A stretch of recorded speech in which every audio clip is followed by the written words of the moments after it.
Hi everyone. I would like to share with you my experience with the Celtic Tree Oracle, a system of divination. It's by Liz and Colin Murray, and this is a beautiful set of cards. It's a little set with only 25 cards. You can see how there's a little spread here.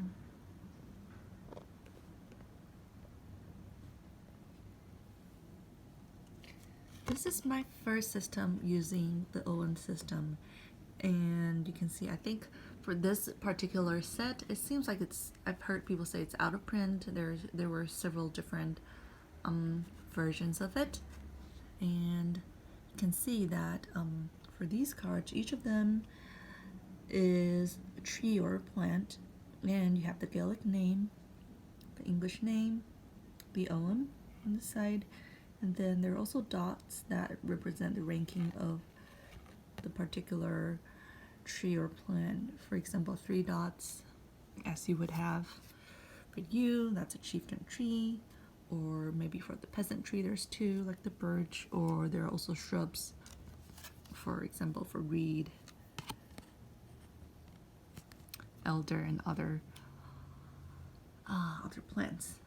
And colors are very muted, so one reason I want to share is this is a card that really this is a set that really relies on your relationship with the plants, your understanding of what they stand for, because while the card is very rich, you can see the colors are very muted. They're all in kind of the same hue, not a lot of contrast. There's a lot of beautiful Celtic borders, and you see different parts of the tree details represented. For example, for something like the reed, you see the salmon, water, arrows representing the directions. And as for how to use these cards for reading, in the booklet that comes with it, there's 2 pages for every card, for every tree. For example, the willow, you get a little bit of culture, historical context of it, and what this card means.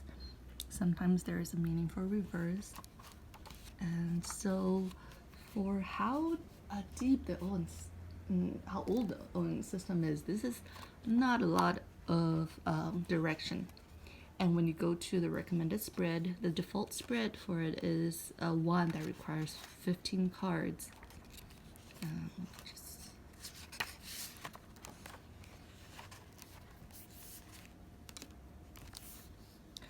15 cards. It's going to be laid out in 3 circles. You can see here.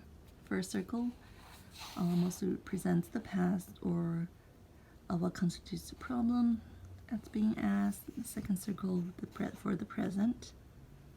And the third for the path forward, maybe the forces of a possible solution.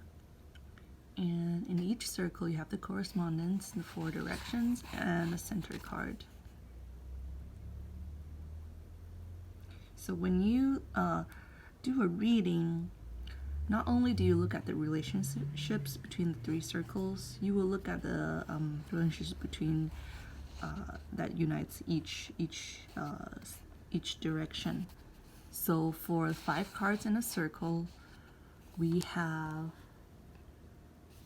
5 categories that's laid out in the book, and I will show you guys here.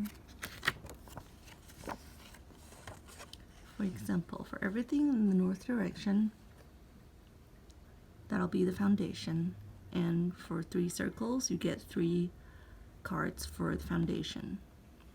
So for the first you have foundation, for the south you have the spotlight, in the east you have vocalization, in the west you have dreams, in the center you have the etheric link. So because of how these cards will be drawn for the 15 cards, there is a possibility that cards might show up multiple times. So not only do you look at a relationship within a circle, relationship across other categories, you also look at if something appears more than once, there's emphasis on it, or sometimes if there are chieftain cards or as opposed to shrub, then there's importance weight on it. And given how the reading sheet's laid out, you would let me show you an example. For example, I did a reading for the first circle. I have the birch on the top, and then followed by that is the elder. So I would transcribe that, the birch over here to here, the chieftain marks, elder over here, and then the third circle, same direction, I have the vine, and then that's transcribed here. And then you would take condensed meaning from the book, which is very convenient. Just on the first page and the last pages. There's a condensed meaning of each of the ogham, and you would take those down. For example, here I had, those are birch. We start in beginning, first month of November, and I also had elder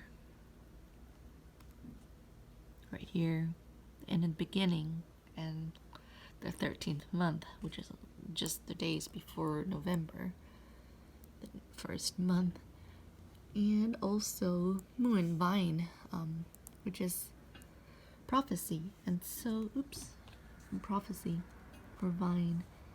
And so with those three cards, if I write them down all together on the sheet, for example, for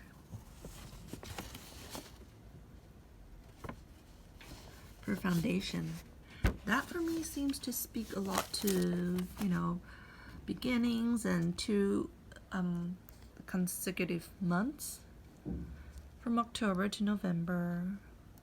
This seems, for me, it's almost speaking to maybe a reincarnation, something that's from a past life, or that will be always continuing. And so as you look through these relationships, you can kind of talk through what's being focused on, what's being think through, and what's the intuitive or emotional side of it, and how do you come up with a solution. If you focus on maybe third circle, then you would be looking at all the third cards in all these 5 categories, because the third one, that would be from the third circle, and then you'll be making associations from there, and wonder how that's how you would approach it, how you pick up relationships. And for this one in particular, you see fur has shown up 2 times for me.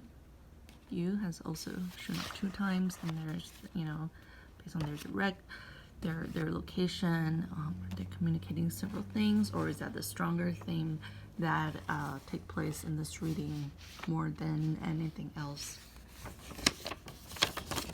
Okay, so, and of course, that's an elaborate way, and I started this way because I think this has old history. It comes from tree alphabets. They're not originally cards or very visual. They are trees and plants and symbols.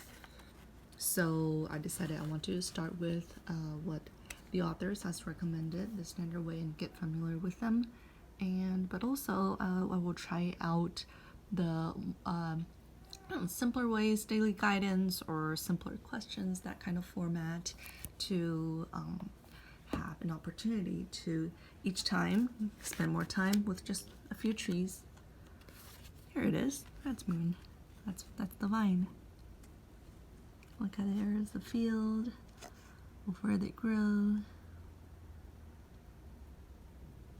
And so the booklet almost serves as a kind of a very condensed overview of what there is to learn about ogham. It's almost like a list of questions or a list of research topics that you would want to have, and the case studies, that's included here are very down to earth and clear. For example, there's one couple asking about what to do with their apartment and land that they might need to sell and how that turns out. I feel this is really, with how powerful and broad it is, the meanings of trees given are very prophetic. I don't know the word, but it gives a very big picture. So even in the book, it has suggested, looking the year forward, that might be a good way to use these cards. That's also how you could practice by doing readings and recording them and coming back to see how all the events unfold, and from there you understand how you understand these symbols. So I would love to know how people are using this deck and your connection, what brought you to using OM, or is it something else that make you want to use this set of cards. But very beautiful, just looking at them, so peaceful. And I will continue on this journey and share when I have more experience. Thank you.